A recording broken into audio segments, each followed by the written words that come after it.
Hi there, good morning. Welcome to today's market analysis. So, as usual, we're gonna cover some of the major opportunities that we have moving forward from here. And of course, getting started is we'll be looking at the news event that's upcoming. Right. So later today at 8:30 in the evening, we do have the US CPI year-on-year data. And then on tomorrow, we do have the PPI as well as retail sales coming in, plus the ECB monetary policy statement and press conference. So of course, these two news are related to the dollar as well as the euro.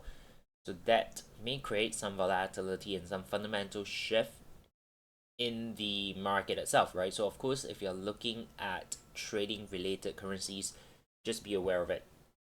Now, CPI data is going to be important because, again, this would give a little bit more indication as to whether the Fed will be hiking rates one more time, perhaps in November, or are we not going to see that, right? So, again, if inflation CPI data comes in very hot, then of course that increase the odds where the Fed will be hiking rates one more time, and we may see the dollar actually strengthen in the near term. Now, alternatively, of course, if the CPI comes in, doesn't really hit the expectation, but perhaps maintaining around 3.2, 3.1, 3.3 kind of area, okay, then of course that ease off the pressure where the Fed may need to hike it. Okay, and therefore then we'll see some short-term bearishness in the US dollar itself as a kind of knee-jerk reaction. Okay, then of course the retail sales and the PPI is going to be crucial too because that would give more forward guidance into are we seeing a potential recession in the US, or are we still seeing the economy is pretty resilient, and again that would give some clue to the Fed as to whether they're able to consider another hike, right, or be a little bit more conservative, and that again may have some impact in the movement, right? So again, if you're looking at dollar related, these are some of the events that you definitely need to keep track on, right? Because any of the shift from a fundamental perspective may impact the technical analysis as well as the direction in the near term. Okay.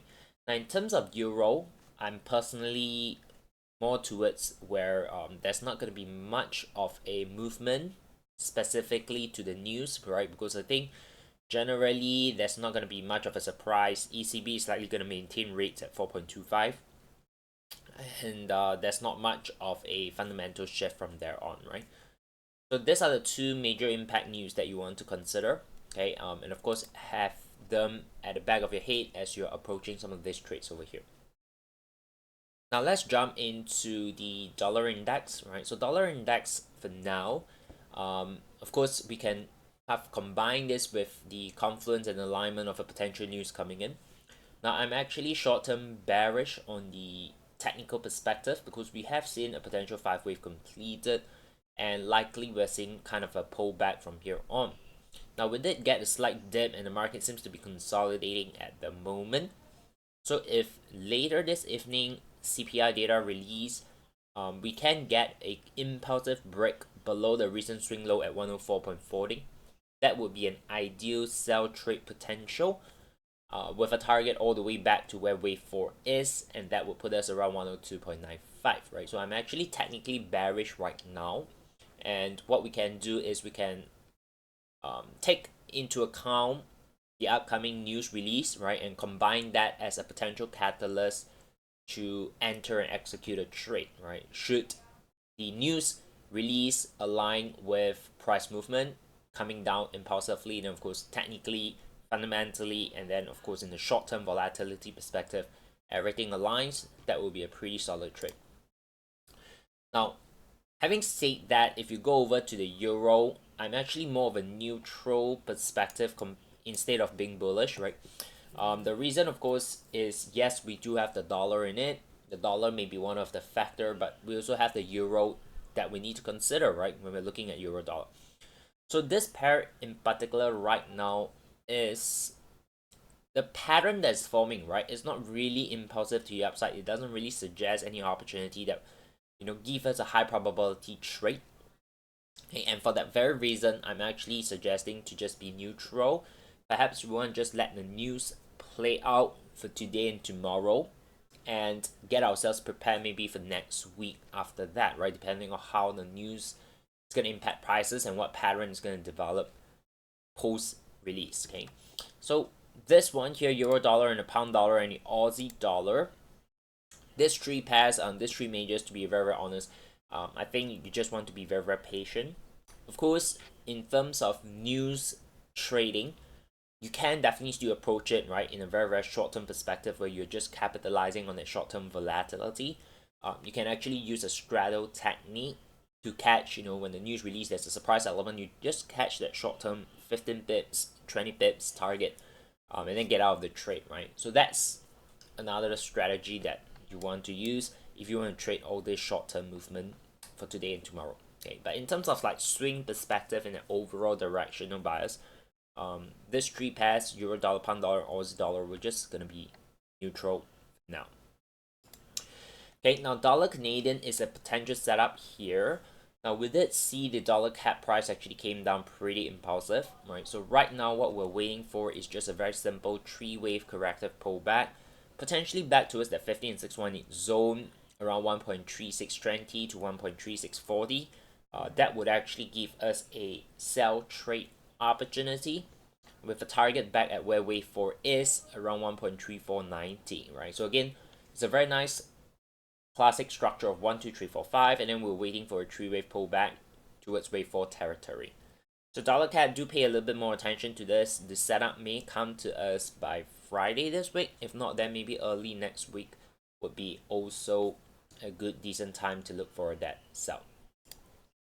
Now dollar yen here, we're short-term bullish. We're expecting a little bit more upside, potentially towards like 148.20. It may extend a little bit further, but you just want to be a little bit more conservative. The market may have put in a completed five-way structure eventually, and once the five-way structure is complete, we can always expect a deeper pullback, right? So I think dollar yen, you probably just want to be a little bit more conservative, right, in terms of the targets if you're looking for any buy trade setup. Now XAU USD, the price is still dropping a little bit as we're speaking right now. I'm overall bearish, right? I mean, the direction here, there's no reason to be buying at this moment, but I'm not too keen to be selling, obviously, at the bottom, right? So what we want to wait for is if you can get a nice little corrective pullback, maybe coming back towards the 50 and 618, confluence quite nicely with that channel structure, then we'll look for that sell trade to the downside. So we're bearish, but in terms of the timing to execute a trade, in terms of the price point to execute a trade, my personal take is to just be a bit more patient, wait for the pullback, then only jump in for the sell, right? And of course, the pullback here, ideally you want it to be corrective in nature. Now, crude oil here is also presenting a decent opportunity to get involved in a sell trade. Now, what we're seeing is we have an impulsive move to the upside. Following that is a crawl structure. Momentum is lacking. A potential reversal is coming. There's a high probability of that happening. So we identify a recent swing low here.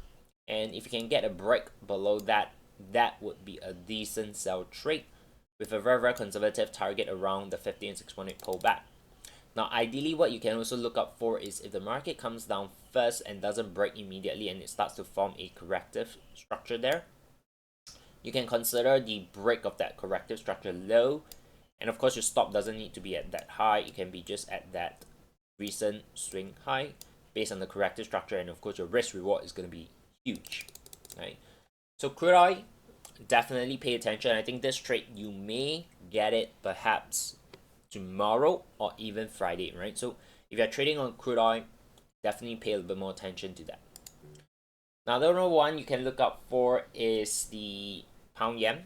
Okay, now pound yen here, I'm generally bullish. Ideally, we can get another pushback down and then the market starts to crawl a little bit. That would complete that 1, 2, 3. Again, this structure here seems to be slowing down already. So we're definitely looking more on the upside, right? Once market is able to come back to this area at 182.60 to 181.80, that will be a decent buy trade opportunity, targeting back at the high at 186.7. right? Euro pound, if you manage to catch this trade, is moving quite decent to the upside.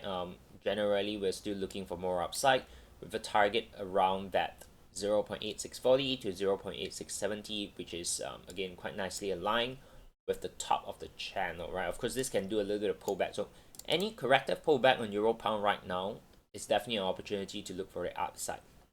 Okay. Pound Australia is another one you can look up for. We kind of have a 5-wave move to the downside. Wave A completed, wave B done. This seems to be starting a new leg down. So any corrective pullback, potentially towards like 1.9560, 1.9600, those areas are definitely an opportunity to buy. To sell. Okay, and of course, ideally you want to see this move correctively to the upside. Look for sell. Target is at the bottom at 1.9240, 1.91 trend day. Okay. Yeah, so there are decent opportunities definitely in the market this week. Okay, just not so much on the major pairs, simply because maybe we're at a crossroad right now. We want to wait for the news to release, see how the market develops, see what patterns is developing, then only commit to it. But of course, you can still use a short-term news trade strategy and approach to capture the short-term volatility if that's what you're looking for as well. Okay, so that's all from me for today's video over here. All the best to your trading for the remaining part of this week, and I'll see you guys in the next one.